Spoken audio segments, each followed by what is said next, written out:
পিলখানা হত্যার ঘটনায় বিস্ফোরক আইনে করা মামলায় 2 শতাধিক আসামির জামিন মঞ্জুর করেছে আদালত। ঢাকার বিশেষ ট্রাইব্যুনাল 2 এর বিচারক ইব্রাহিম মিয়া এ আদেশ দেন। এ মামলায় সাক্ষ্য গ্রহণের পরবর্তী তারিখ 10 ফেব্রুয়ারি। তবে উচ্চ আদালতে আপিল করা আসামিরা জামিন পাবেন না বলে আদেশে বলা হয়েছে। বিডিআর বিদ্রোহ হত্যা মামলায় খালাস পাওয়া ব্যক্তিদের বিস্ফোরক মামলায় জামিন মঞ্জুর, এ নিয়ে আরও বিস্তারিত জানার চেষ্টা করব আমরা। আমাদের সাথে অনলাইনে যুক্ত হয়েছেন বিডিআর বিদ্রোহ মামলার আসামি পক্ষের আইনজীবী অ্যাডভোকেট আমিনুল ইসলাম। আপনাকে স্বাগত আমাদের আয়োজনে।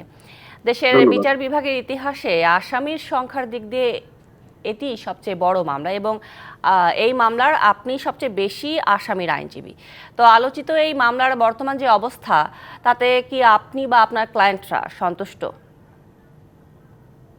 না, ধন্যবাদ আপনাকে। এটা নিশ্চয়ই আমার আসামিরা আজকে 16 বছর পরে প্রায় 2 শতাধিক আসামি জামিন মুক্তি লাভ করায় তারা নিঃসন্দেহে তারা শুকরিয়া আদায় করেছেন এবং তারা অত্যন্ত খুশি। দেখেন, বিষয়টা হচ্ছে গত 16 বছর যাবত এই নিরপরাধ মানুষ যারা 2013 সালে তারা নির্দোষ সাব্যস্ত হয়েছিলেন হত্যা মামলায়, এবং তারপর থেকেই এই আসামিদের পক্ষে আমরা বিভিন্নভাবে আমরা জামিনের আবেদন করে আসছিলাম, কিন্তু তৎকালীন সরকারের সময় সেখানে আমরা আদালত থেকে এই বিষয়ে আমরা আসলে সুবিচার পাইনি।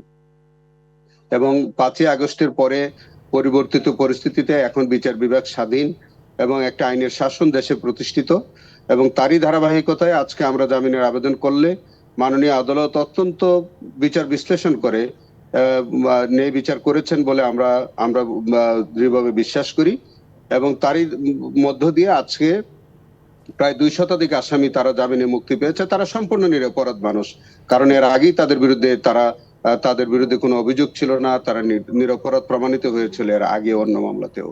জি, তারপরও এই মামলার পূর্ণ তদন্তের দাবি উঠেছে সাবেক শহীদ সেনা কর্মকর্তা এবং তাদের স্বজনদের পক্ষ থেকে। পাশাপাশি অভিযুক্তরাও সেই দাবি কিন্তু তুলেছেন। এ ব্যাপারে আপনার অভিমত জানতে চাই। এটা তো দেখেন, এইটি আমরা গোড়া থেকেই আমরা বলে আসছিলাম যে এই মামলাটির তদন্ত সঠিক হয় নাই।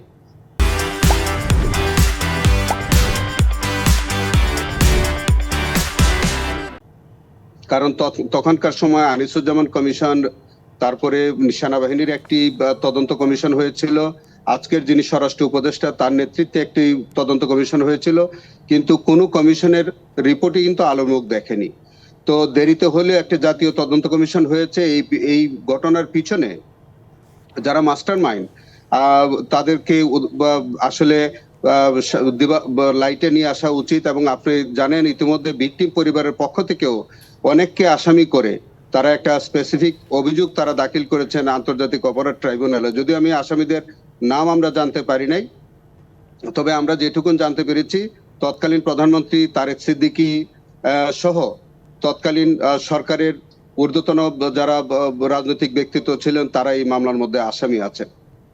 এবং যে তদন্ত কমিশন তারা যদি সঠিকভাবে এবং নিরপেক্ষভাবে তারা কাজ করেন, নিশ্চয়ই এই মাস্টার মাইন্ডদের বিষয়ে তারা সঠিক তথ্য উদ্ঘাটন করতে পারবেন, এবং নিরপরাধ মানুষ যাদেরকে এই মামলায় ফাঁসি দেওয়া হয়েছে তাদের বিষয়টাও তাদের রিপোর্টে উদ্ঘাটিত হবে বলে আমরা বিশ্বাস করি। জি, দীর্ঘদিনেও আপনি বলছেন যে এই তদন্ত সঠিক হয়নি এবং কথায় বলে সময় কিন্তু প্রমাণ মুছে দেয়, আর সঠিক সময়ে তদন্ত না হলে আসল রহস্য উদ্ঘাটনও করা যায় না। যদি তাই সত্যি হয়, তবে এত বছর পর পিলখানা হত্যার ঘটনায় স্বাধীন তদন্ত কমিশনের যে দাবি, সেই দাবি নিয়ে আপনার মূল্যায়ন কি? এটা দেখেন, এই বিষয়টা এটার পিছনে যে মাস্টার মাইন্ড আছে তারা কিন্তু এখনো জীবিত আছে, আমরা যারা বিশ্বাস করি। সো এটা 16 বছর অতিবাহিত হয়ে যাওয়ার কারণে যে অনেক এভিডেন্স মুছে যাবে, এটা কিন্তু সেই রকম বিষয়টা না। এবং আমি বিশ্বাস করি এখনো সঠিক তদন্ত হলে প্রকৃত ঘটনা বের হয়ে আসবে। এবং সবচেয়ে বড় কথা হচ্ছে যে আমাদের দেশপ্রেমিক সেনা কর্মকর্তাদেরকে নির্মমভাবে হত্যা করা হয়েছে পরিকল্পিতভাবে এক জায়গায় নিয়ে, এবং তার আগে অনেকগুলো প্রেক্ষাপট আছে। এইগুলি কিন্তু ইতিমধ্যে আপনারা বিভিন্ন মাধ্যমে পত্রপত্রিকার মাধ্যমে কিন্তু বেরিয়ে আসছে যে আমাদের আর কেউ অন্য কোনো রাষ্ট্রের পিছনে তারা কাজ করেছে কিনা, বা অন্য কোনো দেশের কোনো সংস্থা এই বিষয়ে কোনো জড়িত ছিল কিনা।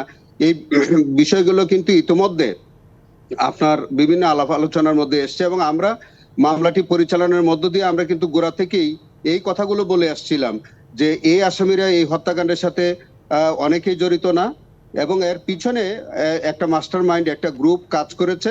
এবং অনেক আলামত আমরা পেয়েছিলাম তখন, এবং যার থেকে বোঝা গেছিল যে এই ঘটনার পিছনে অন্য কারো হাত আছে এবং অন্য কোনো পারপেট্রেটর যারা আছে তাদের একটা ইনভলভমেন্টের মধ্যে আছে। এটা আমরা এই মামলার মধ্যে বহু সাক্ষীকে আমরা যারা করেছি আমরা এই কথাগুলো তখন থেকে আমরা বলে আসছিলাম। দেরিতে হলেও একটা জাতীয় তদন্ত কমিশন হয়েছে, আমরা বিশ্বাস নিশ্চয়ই, করি একদম যে পরিষ্কার। এই তদন্ত অ্যাডভোকেট কমিশন আমিনুল সঠিক ইসলাম, বিষয়টি অসংখ্য বের ধন্যবাদ করে নিয়ে আপনাকে আমাদেরকে সময় দেওয়ার জন্য।